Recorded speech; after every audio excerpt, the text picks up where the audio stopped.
दोस्तों, आज की कहानी एक गरीब लड़की के ऊपर निर्धारित है। आशा करती हूँ आपको कहानी पसंद आएगी। चलिए कहानी की शुरुआत करते हैं। मैं बहुत ही लोअर मिडिल क्लास फैमिली से हूँ।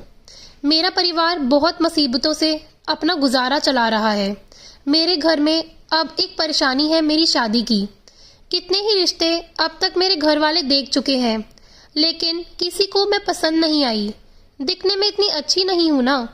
संस्कार और स्वभाव सब बाद में आते हैं, पहले रंग आता है, इसलिए अभी तक मेरी शादी नहीं हो पाई। फिर एक दिन पिताजी को सामने से एक रिश्ता आया। लड़के का नाम दिलीप था और जैसे कि उन्होंने बताया था, लड़का कहीं प्राइवेट जॉब करता है, 15,000 लेकर आता है। पिताजी और माँ ने ज़्यादा पड़ताल नहीं की और मेरी शादी पक्की हो गई।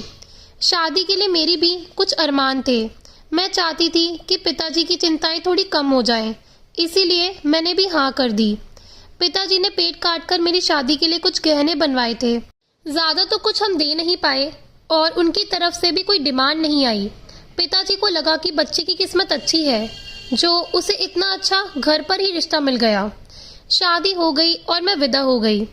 सुहाग रात को मैं अपने बिस्तर पर बैठी उनका इंतज़ार कर रही थी। मेरे मन में कई तरह के ख्याल थे। मैं थोड़ी घबराई भी हुई थी।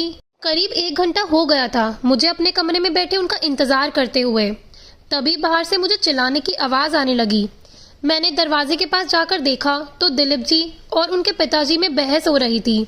मुझे लगा कि दरवाज़ा खोलकर बाहर जाऊं, लेकिन मैं वहीं रही। फिर कुछ देर बाद वो ज़ोर से दरवाज़ा खोल के अंदर आते हैं। उनके आते ही कमरे में बहुत दुर्गंध फैल गई। वो बुरी तरह से नशे में थे, फर्श पर गिर पड़े। शायद पिताजी उन्हें यह चिल्ला रहे होंगे कि वो आज भी शराब पीकर आए हैं। मेरी तो कुछ समझ नहीं आ रहा था। क्या करूं, रात भर वो वही फर्श पर सोते रहे। सुबह जल्दी उठकर मैं किचन में गई। सास ससुर दोनों मुझसे नज़र नहीं मिला पा रहे थे। मैं उनके लिए चाय बनाकर लेकर गई। वो कमरे में थे। जैसे ही मैंने चाय दी, वैसे ही उन्होंने चाय का कप फेंक दिया और बोला, दोबारा हिम्मत मत करना मेरे पास आने की। तू मेरी बीवी नहीं, इनकी बहू है, बस जाकर उनकी सेवा कर। सास को कब गिरने की आवाज आ गई थी। मैं किचन में गई, तब मेरी सास मुझसे बोलती है, पत्नी के आने से पति की जिंदगी में कुछ बहुत बदलाव आते हैं। पत्नी के आने से कई बिगड़े आदमी सुधरते देखे हैं हमने। मैं कुछ नहीं बोली, सिर्फ इतना ही सोच रही थी कि यह मेरे साथ क्या हो गया। जिस बच्चे को उसके माता पिता नहीं बदल सके, उसे मैं कैसे बदल सकूंगी। ऐसे लड़के से किसी की शादी करना क्या सही है, वो भी सिर्फ इसलिए कि बेड़ियां बांध देने से वो सुधर जाएगा। वो अगली रात फिर कमरे में आए, मेरी तरफ देखा भी नहीं, सो गए। सुबह जब मैं उठी तब मेरे कमरे का कबर्ड खुला हुआ था।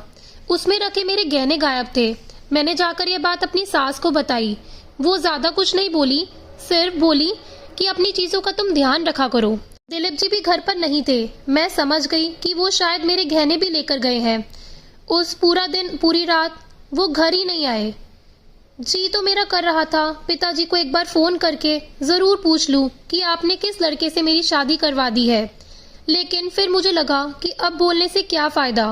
वो 3 दिन बाद घर आए। आते ही उनके और उनके पिताजी में बहुत कहासुनी हुई। मेरी सास ने मुझे फिर ताना मारा कि बहू लाए थे कि चलो बेटा संभाल लेगी, लेकिन उसके आने के बाद तो ज्यादा बिगड़ गया।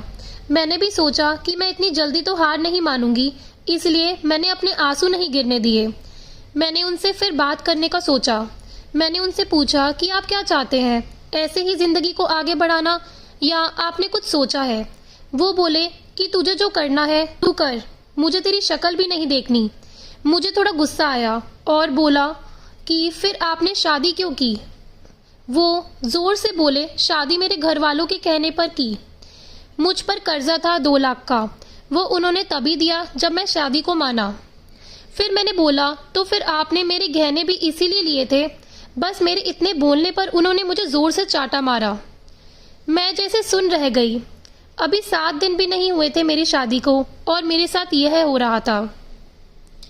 अब मैं रात भर सो नहीं पाई। मैं अपने भविष्य के बारे में सोच रही थी और मेरे सामने कई विकल्प थे जिसमें से मुझे चुनना था।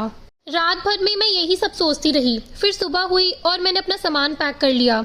मेरी सास मुझसे पूछने आती है, क्या कर रही हो। मैंने बोला मैं अपने घर जा रही हूँ।